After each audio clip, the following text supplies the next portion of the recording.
একদা লাল দুর্গ হিসেবে পরিচিত প্রাক্তন মন্ত্রীর ঘরে বামেদের ভাঙন ধরাতে সক্ষম হল রাজ্যের শাসক দল বিজেপি। বুধবার এক যোগদান সভার মাধ্যমে বিশালগড় অফিসটিলা বাজারে কিছু পুরাতন কর্মী ও বাম যুবকর্মী বামেদের মতাদর্শ ত্যাগ করে বিজেপি দলে যোগদান করেন।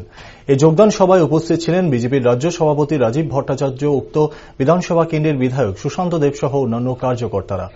সাংবাদিকদের মুখোমুখি হয়ে বিজেপির রাজ্য সভাপতি রাজীব ভট্টাচার্য বলেন, বাম কংগ্রেসের অবৈধ মিতালির কারণে এই বিশালগড়ের বহু বাম এবং কংগ্রেস কর্মী প্রাণ হারিয়েছে, যার মধ্যে রয়েছে কোন বিধায়ক পরিমল সাহা ও গৌতম দত্ত।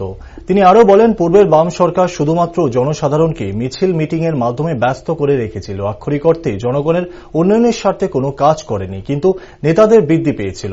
অন্যদিকে এই বিজেপি সরকারের সময়কালে কোনো রাজনৈতিক রং না দেখে সবকা সাথ সবকা বিকাশের মন্ত্রে জনগণের স্বার্থে কাজ করা হচ্ছে। জনসাধারণের জীবনযাত্রার মান উন্নয়নকে প্রাথমিকতা দেয় এই বিজেপি সরকার।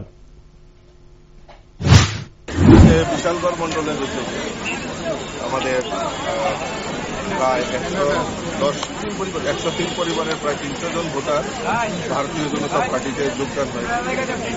বিশেষ করে দীর্ঘদিনের এসএফআই এর নেতা এই এলাকা, উনিও ভারতীয় জনতা পার্টিতে যোগদান করেছেন এবং দীর্ঘদিন 3 বছর ধরে তিনি এই এলাকার প্রধান সিপিএম এর নেতৃত্ব, তারাও যোগদান করেছেন। এর মানে এটাই প্রমাণিত যে আজকে এই ত্রিপুরা রাজ্যে ভারতীয় জনতা পার্টির নেতৃত্বে ডাবল ইঞ্জিনের সরকার, কেন্দ্রে মোদী সরকার এবং রাজ্যে আমাদের মুখ্যমন্ত্রী প্রফেসর ডক্টর মানিক সাহাজির নেতৃত্বে যে সরকার এই রাজ্যের সমস্ত অংশের মানুষের জন্য যে কাজ করছে, তারা আজকে সমস্ত দিক থেকে খুশি এবং আনন্দিত।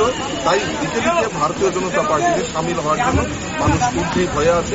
তাই আজকে আমি যারা আজকে নবাগতরা যারা ভারতীয় জনতা পার্টিতে যোগদান করেছে তাদেরকে আমি স্বাগত জানাচ্ছি, অভিনন্দন জানাচ্ছি। যারা এখনো বিরোধী দলে থেকে রাজনীতি করছে তাদের জন্য কি বার্তা থাকবে?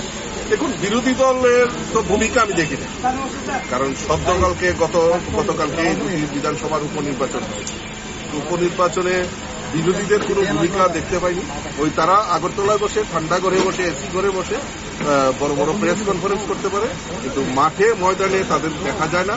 কারণ তারা মানুষের জন্য 25 বছর রাজত্ব করেছে, 25 বছরে কোনো কাজ করেনি। ভারতীয় জনতা পার্টি সরকার যে কাজ করছে সেটা বিরোধী দলের যারা আজকে বিরোধী দলে মানে নিজেদেরকে জাহির করছে, তাদের অস্তিত্ব আর কোনোদিন থাকবে না। সিপিএম